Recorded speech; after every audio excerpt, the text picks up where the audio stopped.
Buenas tardes, compañeras y compañeros. Moreno, hoy es viernes 23 de octubre. La flauta, cómo pasa el tiempo. 31 viernes haciendo el programa desde nuestras casas.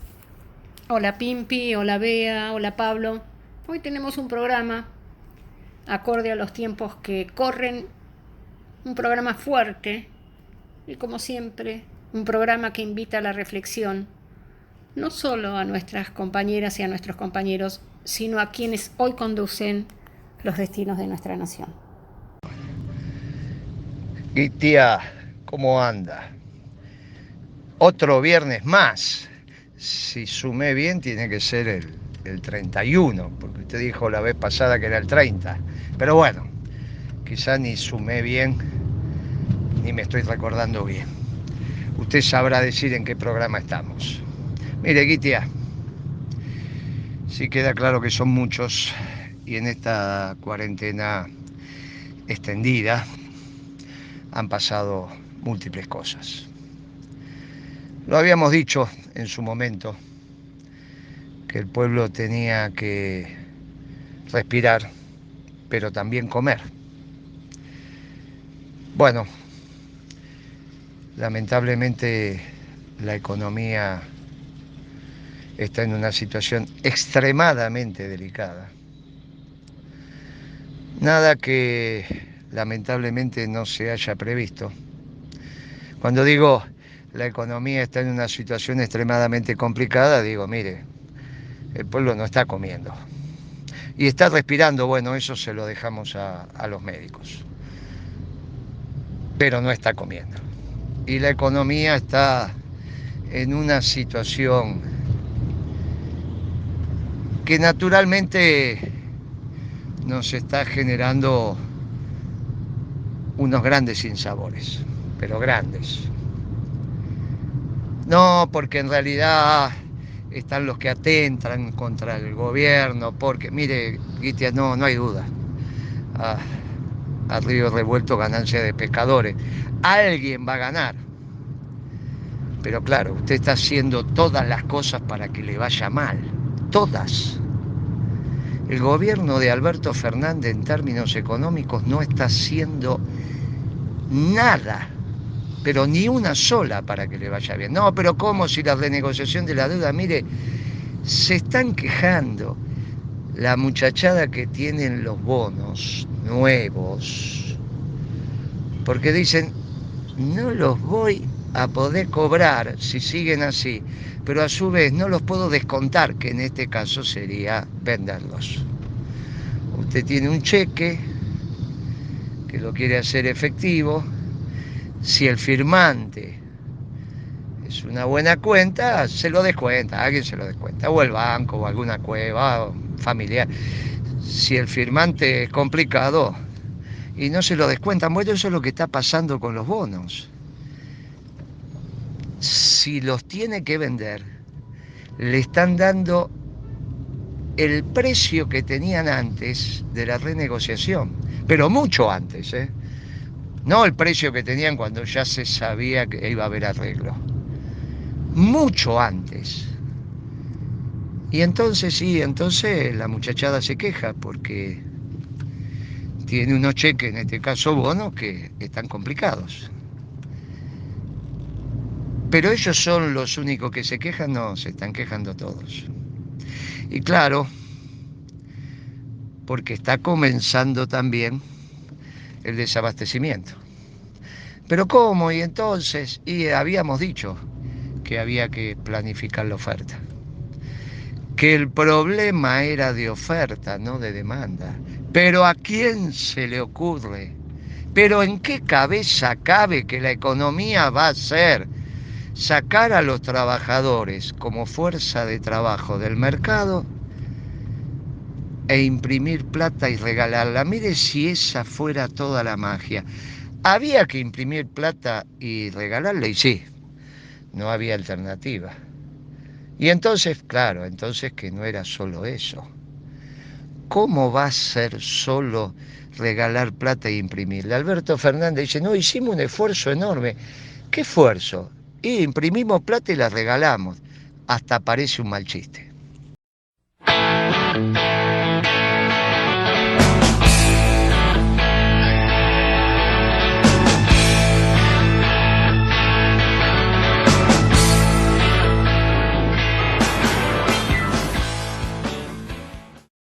Pablo Chaliú, en línea con Guillermo Moreno, va a analizar y va a definir las características del modelo económico, que por supuesto no tiene un plan integral, que está llevando a cabo el gobierno.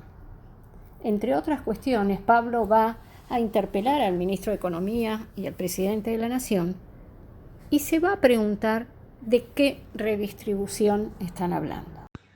Buenas tardes, Gitia, Guillermo, Beatriz, Pimpi. Los saludo y espero que estén bien, así como todos aquellos que nos están escuchando. ¿Por qué se requiere un plan integral?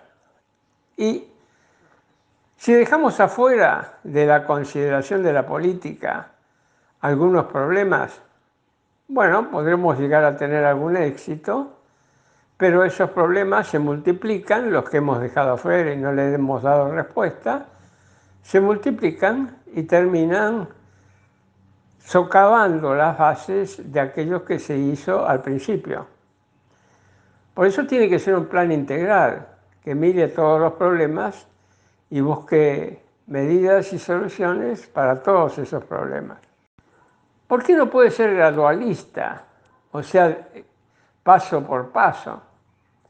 Y muy simple, dada la magnitud de la crisis, si vamos paso por paso, cuando se da el primer paso, se espera hasta dar el segundo. Cuando se da el segundo paso, los efectos del primero se diluyeron y por lo tanto lo que se haga en el segundo nivel, segundo paso, no va a tener de ninguna manera la fuerza que tendría de haberse adoptado en conjunto. Por eso tiene que ser un conjunto de medidas integrales adoptadas todas al mismo tiempo. Estamos ante una crisis excepcional y eso es lo que requiere esa crisis. Y habló el ministro de Economía, volvió a decir que no van a devaluar y también dijo que la brecha es lo que explica la expectativa de devaluación. Es decir, los operadores económicos, los empresarios, todos vemos que hay un dólar libre que está 100, 120%, 130% arriba del dólar oficial, según entonces el pensamiento del ministro, esto hace que todos empecemos a pensar que en algún momento el dólar oficial se va a tener que devaluar.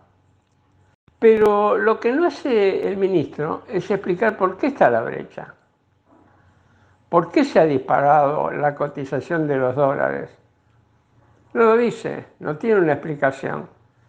Solo ensaya una explicación diciendo que hay algunos fondos que entraron para especular con las tasas de interés, se quieren ir ahora a toda costa y como no se pueden ir, están presionando sobre todo tipo de cotización del dólar libre para poder irse.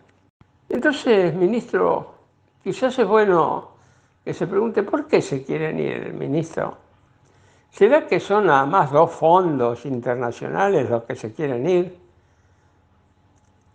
¿Será que no hay argentinos que quieran comprar dólares a toda costa, una cantidad muy pequeña? ¿Por qué además se quieren ir los fondos, ministro?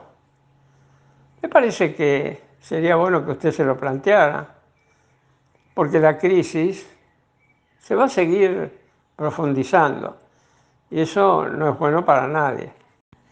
Por último, nuestro presidente se pone a veces orgulloso diciendo de que se ha solucionado o se ha ayudado a muchísima gente con muchos problemas.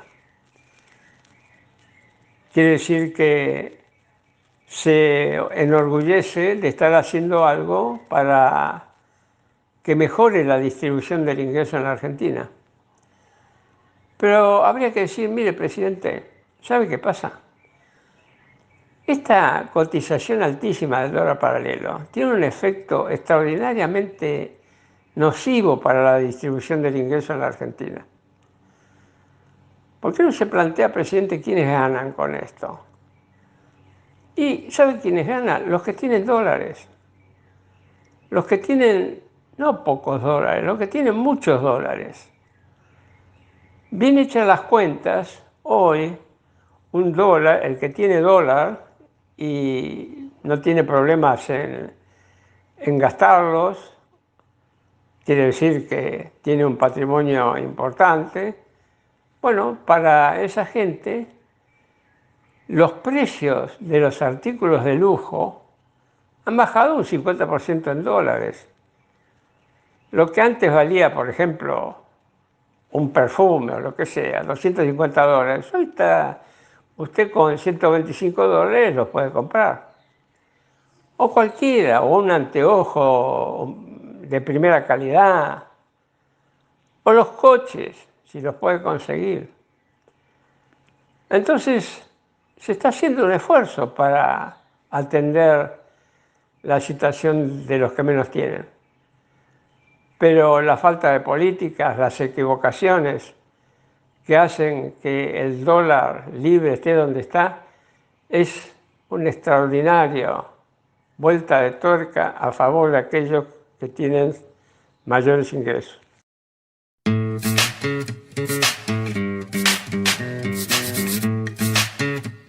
Oye, Oli, qué sistema para que sepas.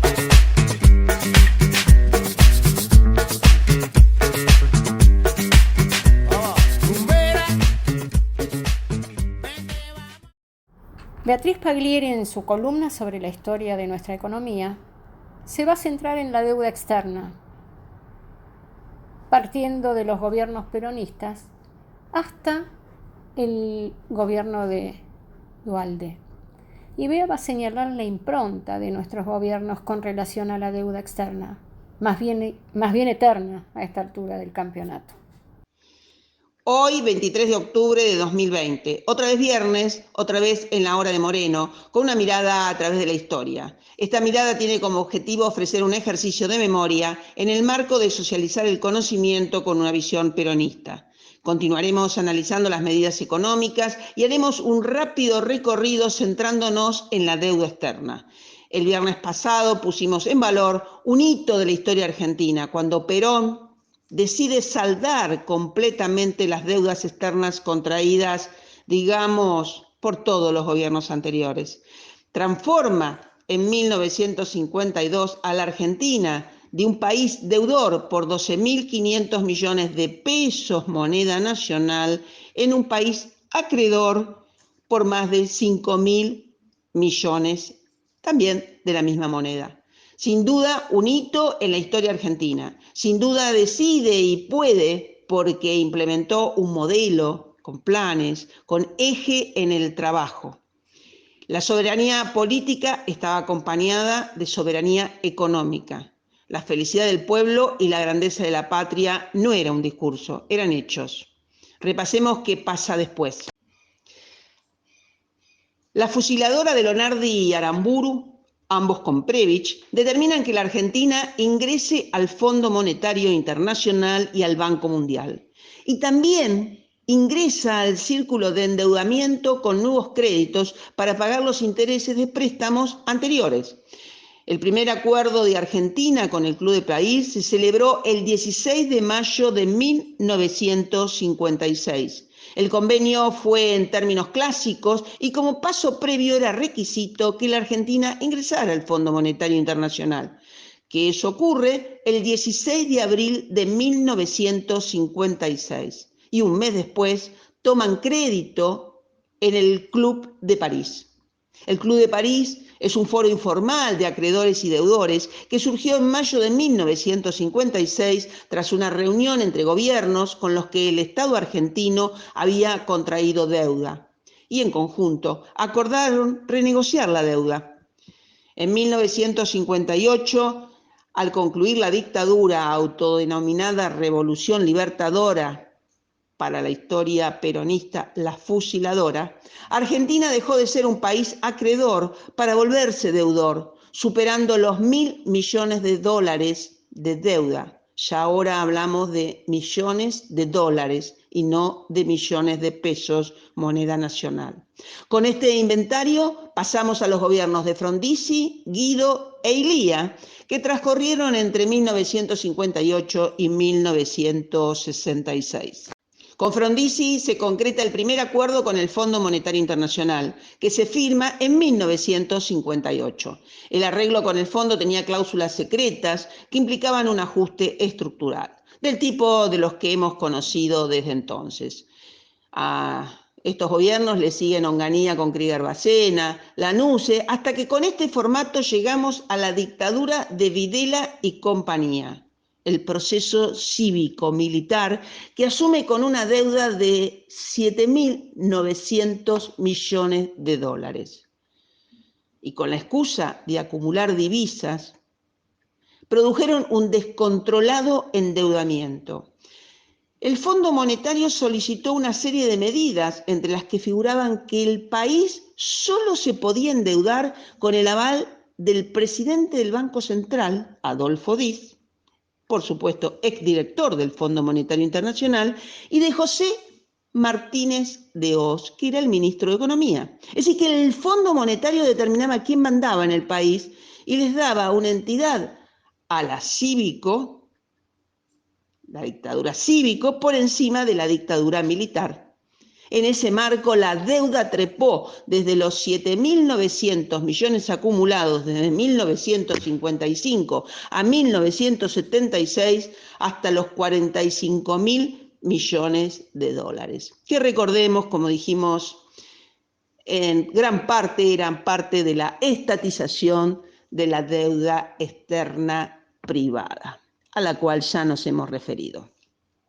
Alfonsín y el regreso de la democracia, entre 1983 y 1989, y con ese inventario, el gobierno de Alfonsín declaró una moratoria unilateral de la deuda por 180 días, mientras intentaba iniciar una renegociación.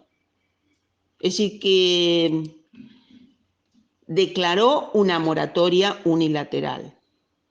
Una negociación que, memoricemos, fue conducida por Breivik y que determinó la aceptación de toda la deuda acumulada.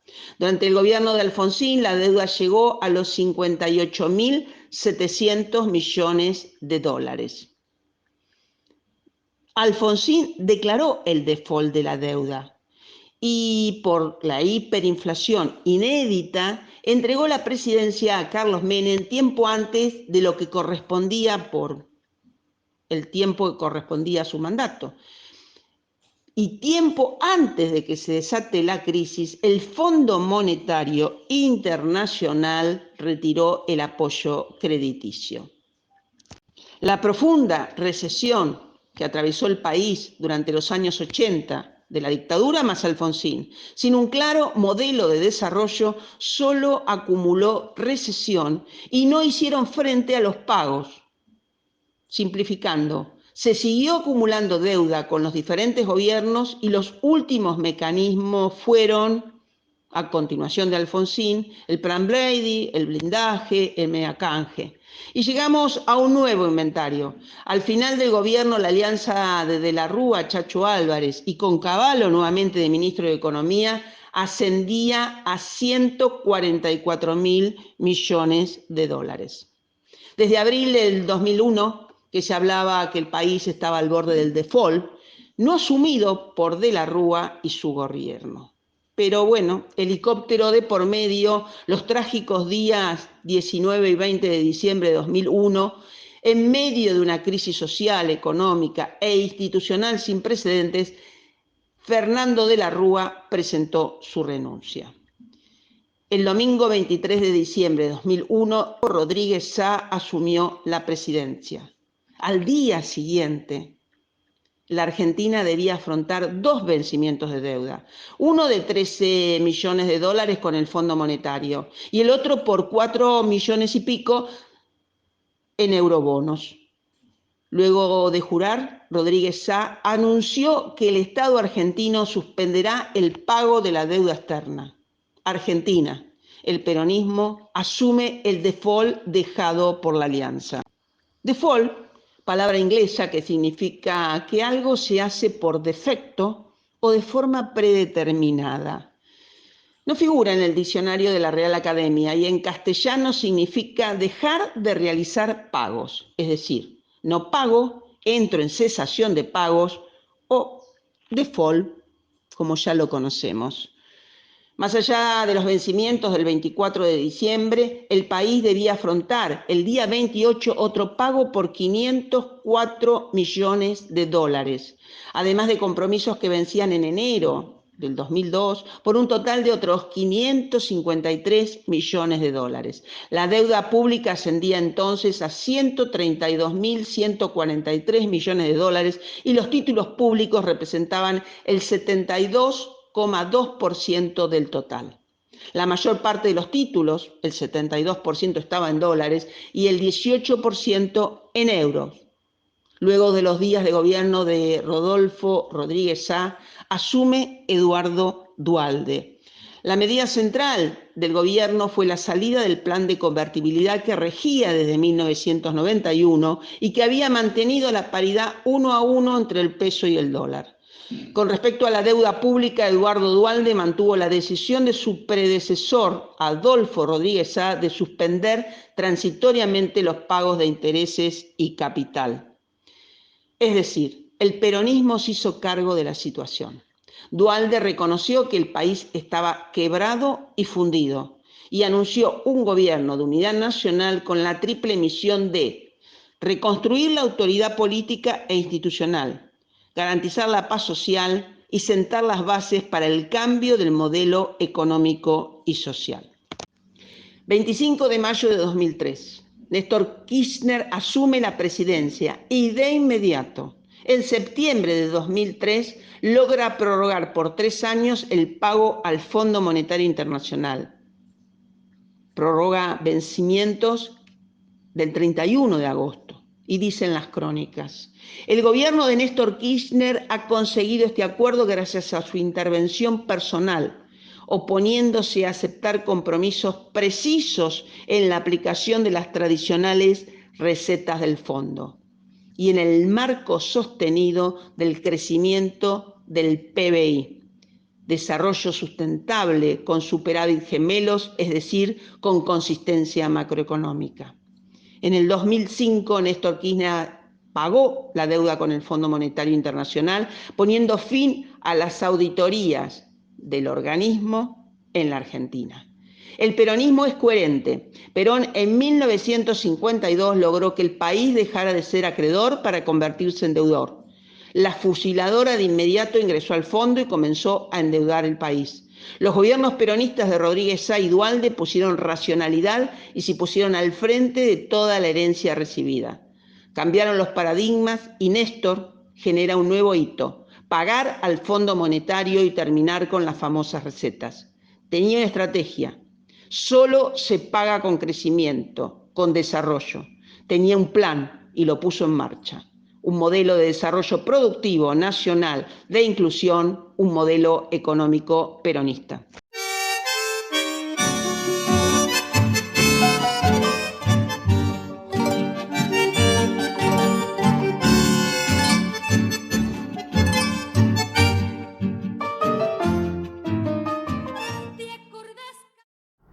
Pimpi Colombo, como no podía faltar en el primer programa posterior al 17 de octubre, se va a referir a esta fecha señera para el movimiento peronista y se va a referir a cómo se conmemoró en nuestra ciudad y entre las numerosas expresiones del peronismo se va a referir al lanzamiento de nuestro partido Principios y Valores. Adriana, Guillermo, Pablo, Beatriz, hola a todo el equipo de producción de La Hora de Moreno, hola a los técnicos de la radio, muchas gracias.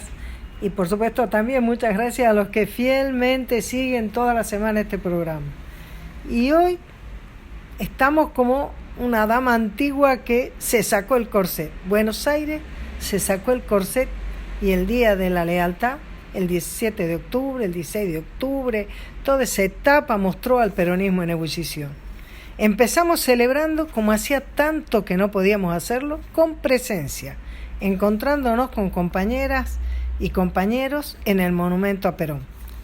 Fuimos a la convocatoria del secretario general de la CGT, que rindió homenaje a quien sentó las bases del modelo de desarrollo nacional para todas las generaciones, con trabajo, con derecho, con la doctrina peronista. me llenó de orgullo que sea el obispo Gorach quien diera la bendición. Me gustó encontrar compañeros dirigentes de distintos sindicatos. Y sobre todo, por supuesto, me encantó que hubiera mucha militancia de la Néstor Kirchner, del CEJUS, de la Brigadier General, acompañando a Moreno en esa movilización y ese homenaje en el Día de la Lealtad. También me gustó la honestidad de Acuña, demandando al gobierno nacional que no es posible callar que el pueblo está sufriendo. Me encantó que empecemos el evento, ese acto, esa movida, cantando el himno nacional y terminemos cantando todo con entusiasmo, con convicción, con compromiso, la marcha peronista. Y cuando al día siguiente ocurrió como había vaticinado Guillermo en aquel programa de la Viviana Canosa, que el peronismo iba a surgir en el 17 de octubre, así ocurrió. El peronismo ganó las calles, cada sector de la CGT, de los trabajadores organizados, hizo su parte, mostró su espacio y las calles se poblaron de banderas argentinas, de la palabra peronismo, esa que tantos años hace que vienen queriendo sustituirla por kirchnerismo, por cristinismo, por distintos ismos que pretenden hacer un tercer movimiento histórico como ya soñó Alfonsín que pudiera hacer, pero en este 17 de octubre, como corresponde, el peronismo ganó las calles. Quiso expresarse, tener presencia, nada de avatares, nada de dibujitos o personajes, todos rogando, tal vez por primera vez en la vida, que falle el internet para poder transgredir, para poder salir los peronistas en movilización. Y de todas maneras, en cada evento, por supuesto, los cuidados necesarios, los barbijos, cuidar las distancias, etcétera, los saludos de costado, todo lo que ya sabemos, porque sabemos que tenemos que cuidarnos. Pero para nosotros, los que militamos desde hace rato, la par tuya, Guillermo, esta jornada de la lealtad fue muy especial. Fue muy especial porque ese sábado a la tarde, el propio 17 de octubre, presentamos en sociedad el partido Principios y Valores. Comunicamos que en la capital federal y en la provincia de Buenos Aires ya lo hemos inscrito y que hemos iniciado la tarea en Salta, en Córdoba, en Santa Fe y que vamos por otras provincias también. En Capital Federal constituimos una junta promotora recogiendo la diversidad que nos ha dado origen, con la participación inestimable de Pablo Chaliú con su probada experiencia y compromiso, con la presencia del obispo Gorach, que forma parte de esa maravillosa iniciativa que es el CEJUS, donde los sectores religiosos se involucran en la política, porque si hay algo que no puede faltar en un proyecto peronista es el alma. Y también la integra el compañero Hernán Jaime de la Brigadier General, porque la vertiente del nacionalismo de inclusión es indispensable en la construcción de un proyecto nacional, que se nutre de las tradiciones, pero también hace el aporte tan actual que significa no perderse en el concepto de sociedad líquida. Para nosotros, como dijo el general, la única verdad es la realidad.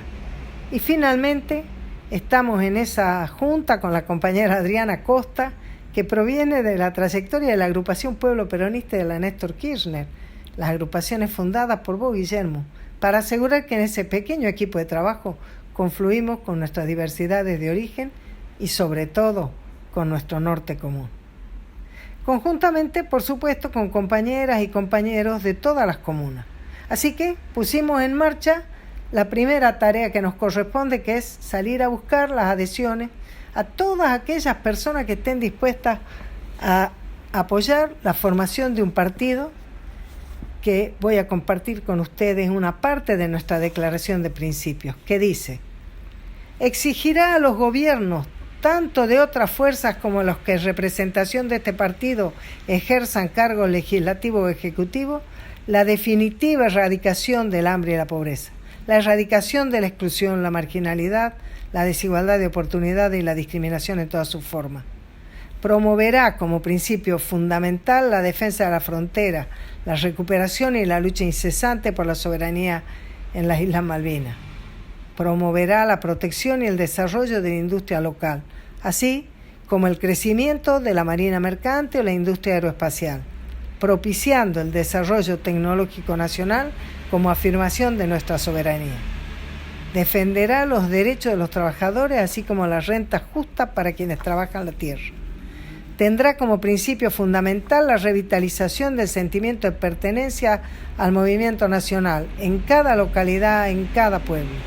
Este partido nunca privilegiará el uso de la fuerza y siempre velará por la utilización de la herramienta de la persuasión para lograr la paz en cualquier ámbito.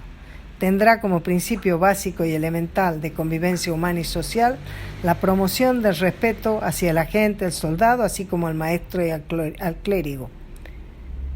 Considera que la educación infantil y la nutrición de los niños en sus primeros años de vida son la puerta para lograr un país más estable y de personas más humanas y honradas, por lo que trabajará sin cesar en la lucha contra el trabajo precario y la explotación y la marginalidad infantil, cualquiera sea su forma. Instará a la permanente actualización y mejoramiento del nivel educativo para todos los habitantes del suelo argentino mediante la enseñanza y la capacitación constante. Y esta declaración de principios reconoce como único referente mundial para todo el pueblo argentino y desde ya para nuestro partido la figura y la presencia de su santidad, nuestro Papa, el Papa argentino, el Papa Francisco. Bueno, imagínense que no pudimos haber rendido mejor homenaje a la lealtad a la doctrina que asegurando que frente a las dificultades enormes que enfrenta la patria en estas horas, lo único que no podemos permitirnos es no defenderla. Y por eso creamos la herramienta para que los errores del gobierno no arrastren al peronismo en su fracaso. Y finalmente, a todos nuestros oyentes, quiero invitarlos a que en el distrito en que cada uno de ustedes, cada uno de los oyentes de la Hora de Moreno está, nos acompañen en la formación para que seamos un partido nacional, el partido Principios y Valores. ¡Viva la patria, compañeros! Y a trabajar sin demora, que no hay tiempo que perder. Nos vemos el próximo viernes. Un abrazo. Guillermo Moreno va a profundizar su análisis económico y avisora el devenir. La situación está muy complicada y urge que el gobierno defina un plan. Guillermo va a ser un interesante paralelo con lo ocurrido en Grecia a partir de que asumiera Alexis Tsipras. Claro. ¿Y ahora cómo seguimos? Porque el diagnóstico lo hemos estado haciendo todo este tiempo, también hicimos propuestas que tiene con el plan económico que le presentamos los economistas del peronismo el 1 de junio, y ahora cómo seguimos. Y bueno, no hay alternativa, tienen que pensar un plan económico. Si les parece que en el que le presentamos los economistas del peronismo no tienen nada para rescatar, perfecto. Yo creo que tienen todo el plan, pero bueno, ellos piensan que no, perfecto, pero piensen un plan. Y si no, se los va a hacer el fondo, porque el fondo va a aparecer cuando las circunstancias sean de una gravedad tal que el fondo pare la situación diciendo, bueno, nos hemos puesto de acuerdo los países de Occidente y les vamos a facilitar estos miles de millones de dólares. Pero esto es lo que hay que hacer, como se lo hicieron a Grecia. Yo estaba ya en el 14, sí, ya lo hicieron. Venía ese muchacho con moto, ¿se acuerda? Que era el ministro de Economía, que ya creo que se llamaba de Finanzas. Venía con moto, con su casco, habiendo tomado sol. Decía un montón de cosas y al final, el que ganó las elecciones, el que alguna vez dijo en una elección que a nosotros no nos estaba yendo bien, pero ganamos en Grecia, bueno, ese gobierno que ganamos en Grecia terminó arreglando con la Troika, que era la Comunidad Económica Europea, el Banco Europeo y el Fondo Monetario. Eran los países, su institución rectora y el Fondo Monetario. Y terminó diciendo todo que sí. y haciendo un ajuste que todavía se recuerda, lo que cayó el PBI griego y lo que cayeron los ingresos de los trabajadores y los jubilados. Y eso quiere, no es que tampoco lo quería el que había ganado las elecciones en Grecia, pero se les impuso la realidad porque lo que se dice con la boca se banca con el cuero. Y si vos decís que no te gusta la planificación, no la vas a hacer, no vas a hacer ningún plan económico, inexorablemente, después va a venir uno que va a decir, te presto pero haces esto. Y este es un problema. Claro, nosotros ya le dijimos que esto puede culminar así. No, ese de Grecia, y ese también era progresista. Más, ese ministro de Finanzas, ni siquiera socialdemócrata, decía que era marxista. Y enseñaba teoría marxista en la academia griega vinculada a la economía. Y después renunció, y el que quedó tuvo que agachar la cabeza. Ahí nos quiere llevar Alberto Fernández. Ah, no, Moreno, está la opción de los chinos. Guitia, no jodan con eso. No jodan. Que esto no es un centro de estudiantes. Esto es la Argentina. Esto es de verdad. Y si no están en condiciones, que se miren al espejo y que hagan lo que tienen que hacer. Hasta el viernes, Gritia. Bueno, Moreno, y también Pablo, el caldo se está poniendo espeso. Si el gobierno no define un plan integral, de una manera u otra la realidad se lo va a imponer. El Fondo Monetario Internacional puede ser uno de los actores que lo hagan. Por cierto, no es lo que queremos, no es el desenlace que queremos. Su paralelo con la situación griega, Moreno, me pareció muy oportuna. Recuerdo aquella época en la cual los compañeros estaban tan contentos por lo que había ocurrido, por las elecciones, y usted fundamentaba que eso no iba a funcionar. También recuerdo que lo miraban raro, Moreno. Y finalmente, y lamentablemente, la realidad se impuso y terminó con un costo altísimo para el pueblo griego. Muy fuerte, Moreno, también esa imagen a la que usted apeló, esa imagen del espejo. Y no es el espejo del cual maravillosamente habla el Papa Francisco en el Encuentro Mundial de Movimientos Populares, allá por 2016.